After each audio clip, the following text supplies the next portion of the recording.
This is the Mercedes E300 model, number is the 212, and this model year 2014.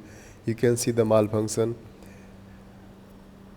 assist plus and ESP and collision prevent malfunction, and you can see now engine is a start.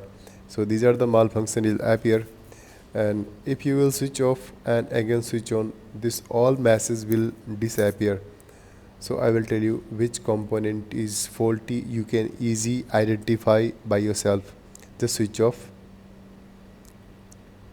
and switch on. Now no any message in the instrument cluster.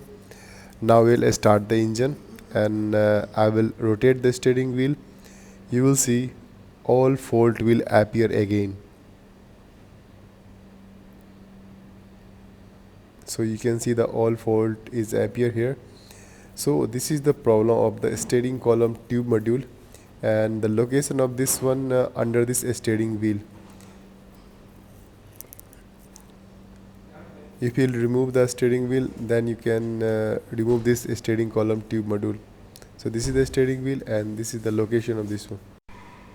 So this is the problem, and if you want to remove and replace, just you have to remove the steering wheel, then you can remove this steering column tube module.